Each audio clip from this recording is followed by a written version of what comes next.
Murder mystery তখনই জমে ওঠে যখন মার্ডার নিয়ে ধাঁধায় ফেলে, যেটা কিনা এই গল্পে দেখা মিলেছে। শুরুতে মার্ডারটা সাধারণ মনে হলেও গল্প যত সামনে এগিয়ে গিয়েছে তত জটিল হিসাব চলে এসেছে। তাই বলবো থ্রিলার লাভারদের জন্য পারফেক্ট একটা সিনেমা এটি। তাহলে আর কথা না বাড়িয়ে চক্কর ৩০২ সিনেমার এক্সপ্লেনেশন শুরু করা যাক। গল্প শুরু হয় এক মার্ডার দিয়ে। সেই মার্ডারের ইনভেস্টিগেশনে যায় ডিবি অফিসার ইন্সপেক্টর ময়নুল এবং তার সহকারী সজীব। ক্রাইম সিনে থাকে শাহিদ নামের একজন। এই শাহিদের সাথে আবার ময়নুলের দা কুড়ালের সম্পর্ক, কারণ ময়নুল শাহিদের সব কেস হাতিয়ে নিয়ে সলভ করে। তাই শাহিদ এবার বলে, এবারের কেসটা সহজ আছে, আমি সলভ করতে পারবো। তবে ক্রাইম সিনে ঘুরে এবং সেখানকার সব কিছু প্রাথমিক পর্যায়ে ইনভেস্টিগেশন করে ময়নুল জানায় এটা প্ল্যান্ড মার্ডার। একে তো ভিকটিম 4 দিন আগে এই মেয়েকে নিয়ে বাসাতে উঠেছে, সেই বাসাতে আবার দারোয়ানও নেই, সিসিটিভি ক্যামেরাও নেই, রক্তে একজনের ফুটপ্রিন্ট পাওয়া গিয়েছে। তাই এটা প্ল্যান মার্ডারই বলা যায়, কিন্তু চক্কর আছে। এবার তারা অফিসে আসে। তারপর বসকে মার্ডারের ডিটেলস সম্পর্কে বলে সজীব। ভিকটিমের নাম সাদমান, একটা এনজিওতে জব করে, বাবা নেই, গার্লফ্রেন্ডকে নিয়ে 4 দিন আগে বাসায় উঠেছিল। আমরা গার্লফ্রেন্ড নীলাকে ট্রেস করতে পেরেছি, কিন্তু সাদমানের ফোন এখনও পাওয়া যায়নি। সব শুনে বস প্রথমে লিড নীলাকে ধরতে বলে এবং এই কেসের পুরো দায়িত্ব দেয় ময়নুলকে। ময়নুলও সাদরে গ্রহণ করে। অফিস থেকে ময়নুল বাসায় ফিরলে দেখা যায় সে পুরো দস্তুর ফ্যামিলি ম্যান। ওয়াইফ, বাচ্চা, মা সহ সবাইকে তিনি সময় দেন। পরের দিন সজীব একটা টিম নিয়ে ফলো করে নীলাকে। ধরে নিয়ে এসে জিজ্ঞাসাবাদ শুরু করলে নীলা জানায়, সেদিন পার্টি থেকে আমি, সাদমান এবং রায়ান বাসায় ফিরছিলাম। রায়ানের নাম নতুন আসায় ময়নুল জিজ্ঞেস করে, এইটা কে? নীলা জানায়, হাসান চৌধুরীর ছেলে রায়ান চৌধুরী। তখন তারা বুঝতে পারে ফিল্ম স্টারের ছেলে রায়ান। নীলা জানায়, রায়ান এবং সাদমান 2 বন্ধু। আমরা প্রায় সময় এক জায়গাতে ড্রাগস নিই। ড্রাগস নিয়ে আসে সাদমান, টাকা দেয় রায়ান। কিভাবে সাদমান এসব নিয়ে আসতো সেটাও আমি জানি না। সেদিনও পার্টি থেকে ফিরে আমরা ড্রাগস নিচ্ছিলাম, কিন্তু ড্রাগস নিয়ে এক পর্যায়ে দুজনের মধ্যে কথা কাটাকাটি শুরু হয়, মারামারির পর্যায়ে চলে যায়। রায়ান সাদমানকে মার্ডার করার কথা বলে চলে যায়। কিছুক্ষণ পর আমি ঘরে গেলে দেখি সাদমান মৃত। তাই ভয়ে বান্ধবীর বাসায় পালিয়ে যায়। কিন্তু সাদমান মার্ডার নিউজে চলে আসলে বান্ধবী আমাকে বাসা থেকে বের করে দেয়। এজন্য অন্যত্র পালানোর চেষ্টা করি। কেন পালানোর চেষ্টা করেছিল ময়নুল এই কথা জিজ্ঞেস করলে নীলা জানায়, ভয় পেয়েছিলাম সেজন্য। নীলাকে প্রাথমিক পর্যায়ে জিজ্ঞাসাবাদ শেষ হলে সজীব জানায়, রায়ান ঘরেই আছে। ময়নুল এবার রায়ানের বাড়িতে যায়। রায়ান দুজনকে তাদের বাসায় দেখে বলে, আপনারা কার বাড়িতে এসেছেন জানেন? সাহস কিভাবে হলো এখানে ঢোকার? সেই সময় সজীব চর মেরে বসে তাকে, আর তার রুম সার্চ করলে ড্রাগস এবং রক্ত মাখা জুতা পায়। গাড়িতে পাওয়া যায় রক্ত মাখা ছুরিও। রায়ানকে তারা ডিবি অফিসে নিয়ে যায়। তাকে ডিবি অফিসে নিয়ে গিয়েছে জানতে পেরে সেখানে চলে আসে রায়ানের বাবা। এসে ময়নুলকে জিজ্ঞেস করে, আমার ছেলেকে কেন নিয়ে এসেছেন? ময়নুল জানায়, ৩০২ ধারার মার্ডার কেসে। এটা শুনে অবাক হয় বাবা মা। তারা এবার ছেলেকে দেখতে চাইলে ময়নুল সেখানে নিয়ে যায়।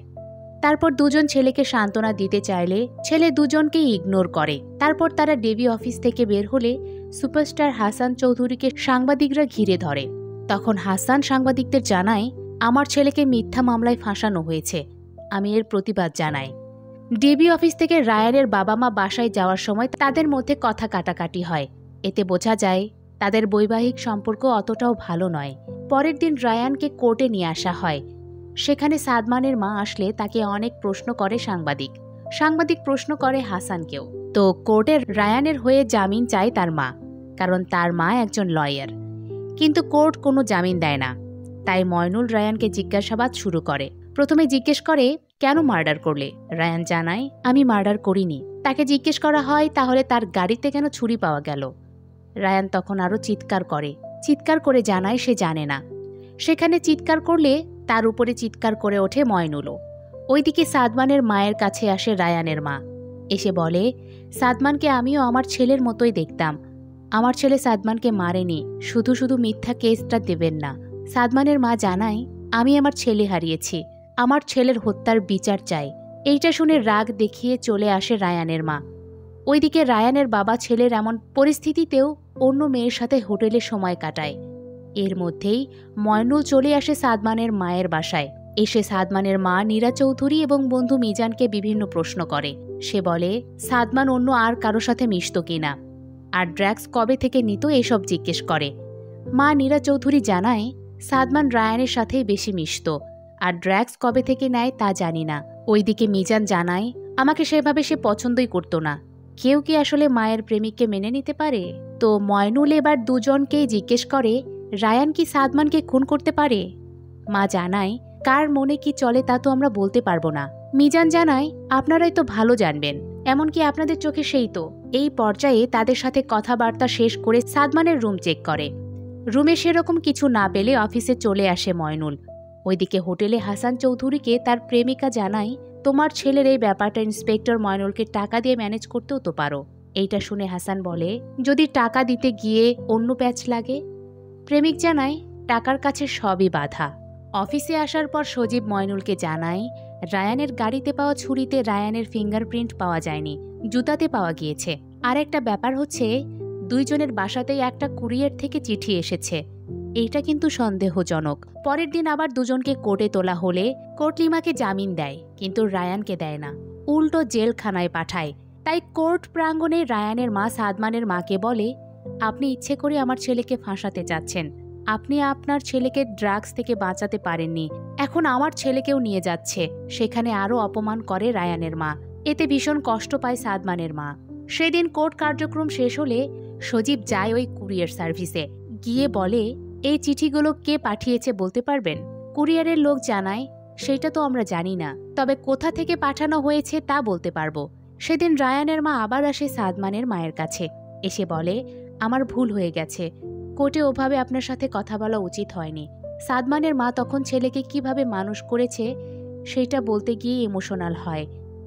রায়ানের মা বলে রায়ানও আমার অনেক আদরের, কিন্তু সে যদি সত্যিই মার্ডার করে থাকে তাহলে তার ফাঁসি আমিও চাই। সেদিন সাদমানের বাসার সামনে একটা সিসিটিভি ফুটেজ পায় সজীব, যা তুলে ধরে ময়নুলের সামনে। সজীব জানায় মার্ডারের রাতে আয়ান গাড়ি নিয়ে এসে সাদমানকে নামিয়ে দেয় রাত 12:30টার দিকে, কিন্তু সেই সময় অন্য এক গাড়ি সেখানে অনেকক্ষণ ধরে অপেক্ষা করছিল। এরপর রায়ান গাড়ি নিয়ে চলে গেলে সে গাড়ি অন্যদিকে যায়।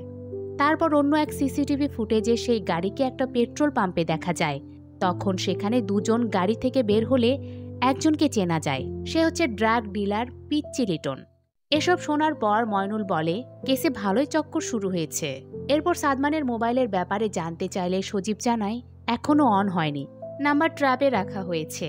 তখন ময়নুল বলে হয়তো সাদমানের ফোনে রায়ান এবং লিমার ইন্টিমেট ভিডিও ছিল। সাদমান সেটা নিয়ে ব্ল্যাকমেইল করতে থাকলে সবাই প্ল্যান করে সাদমানকে মারে।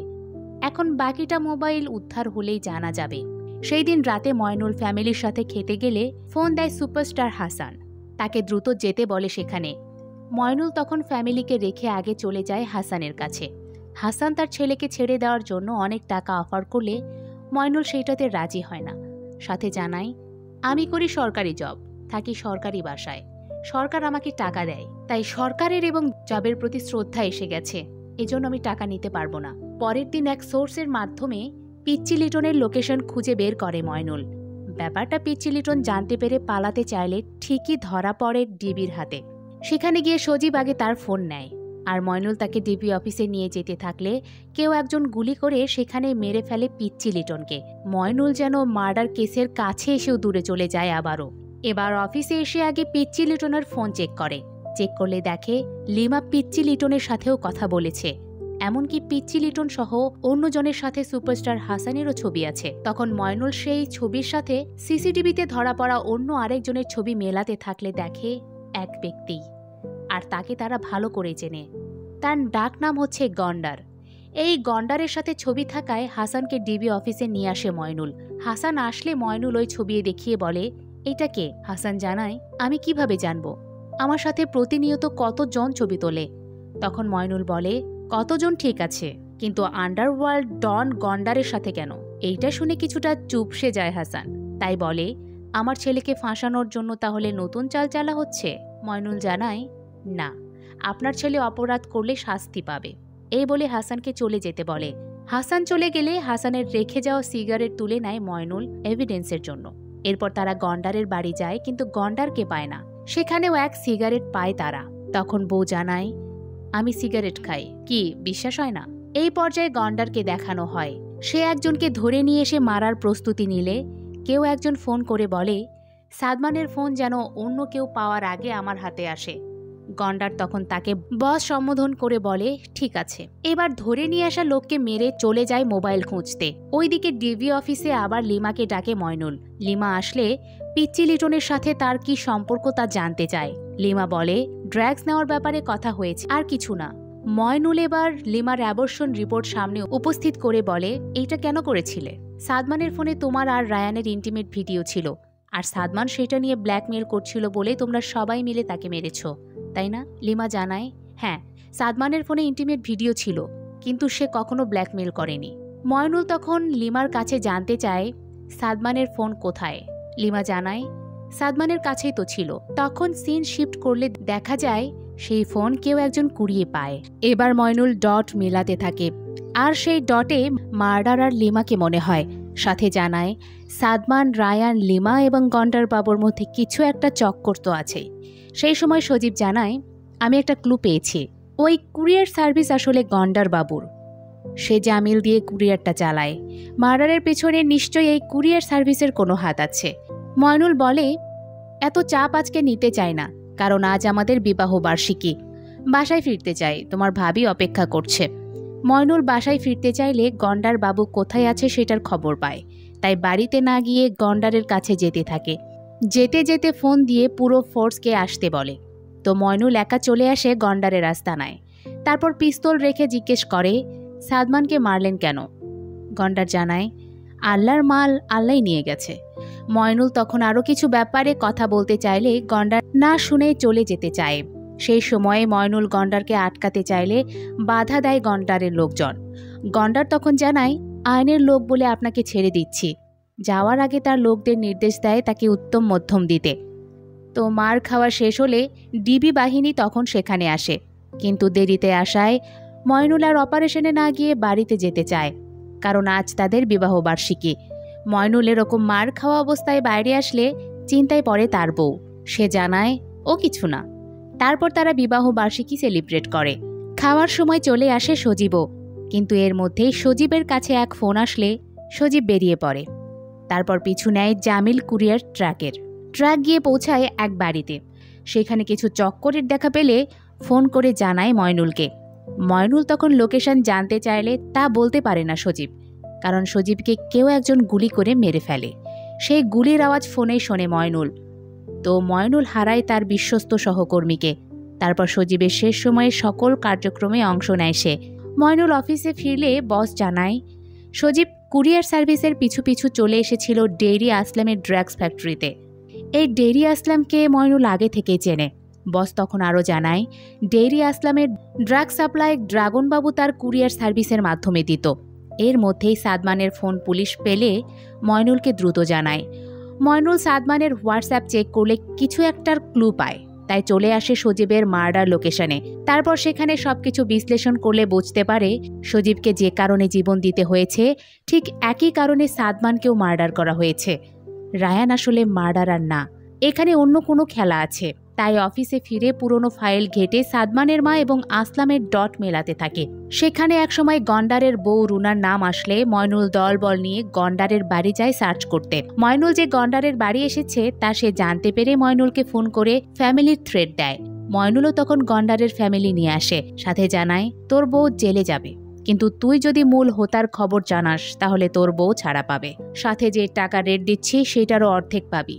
গন্ডার জানায়, আমি এক ঠিকানা দিচ্ছি, সেখানে আয়, সব খবর পাবি। ঠিকানার কথা আসায় ময়নুল যায় আসলামের বাবার কাছে। যেতে যেতে দেখানো হয় 25 বছর আগে আরসালান কিভাবে একজনকে মার্ডার করেছে। এই সিন আমরা সিনেমার শুরুতেও দেখি। তো ময়নুল আসলামের গ্রামের বাড়িতে এসে আসলামের বাবাকে খুঁজে বের করে আসলাম সম্পর্কে জানতে চাইলে বাবা জানায়, আমি কোনো আসলামকে চিনি না। এই কথা বলে কারণ মার্ডার করার পর আসলামকে সে বাড়ি থেকে বের করে দেয়। খালি হাতেই তখন ঢাকা ফেরে ময়নুল। তারপর আরও এক হিয়ারিংয়ে উপস্থিত হয়। তখন রাষ্ট্রপক্ষের উকিল রায়ানকে দোষী সাব্যস্ত করাতে ব্যস্ত হলে চুপ থাকে ময়নুল। তো রায়ানের লয়ার জানায় আরও সবকিছু বের করতে হবে, কিছুদিন সময় লাগবে। আরও জানায় আজকে সাদমানের মাও উপস্থিত নেই। মা উপস্থিত না থাকাতে খটকা লাগে। সেদিনের মতো কোর্ট শেষ হলে তারপর আদালতে আসে হাসান। তখন হাসানের ওয়াইফ হাসানকে অনেক কথা শোনায়। কোর্ট থেকে সোজা চলে আসে সাদমানের মায়ের বাসায়, কিন্তু দেখে সেখানে কেউ নেই। পাশের বাসার অন্য একজন জানায় তিনি বাসা ছেড়ে চলে গেছেন, যাওয়ার আগে একটা চিঠি দিয়ে গেছেন। তাই চিঠিটা ময়নুলকেই দেয়। দেখা যায় তার মা গ্রামে চলে এসেছে, সেখানে প্রেমিক মিজান ভালোবাসা জাহির করে। এইদিকে ময়নুল চিঠি নিয়ে যায় রায়ানের মায়ের কাছে, কারণ চিঠিটা তাকে নিয়েই, যেখানে সাদমানের মা জানায় আমি রায়ানকে মাফ করে দিয়েছি। সে সময় ময়নুলও বলে রায়ান আসলে খুন করেনি, কে খুন করেছে সেইটাও জানি, কিন্তু এখন বলতে পারবো না। তখন রায়ানের মা কান্না করতে করতে বলে যদি এর মধ্যে রায়ানের ফাঁসি হয়ে যায়। এই কথা শুনে চুপচাপ মাফ চেয়ে অফিসে চলে আসে ময়নুল। অফিসে এসে সজীবকে স্মরণ করে ময়নুল বলে আমি কেস সলভ করেছি। সেদিন রায়ান এবং সাদমান মারামারি করলে সাদমানের পকেট থেকে ফোন পড়ে যায়।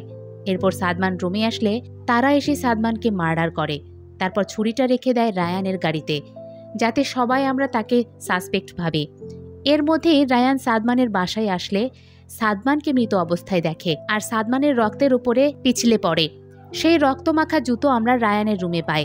এরপর রায়ান গাড়ি নিয়ে গেলে লিমা এসেও সাদমানকে মৃত দেখে। এই হলো কেস।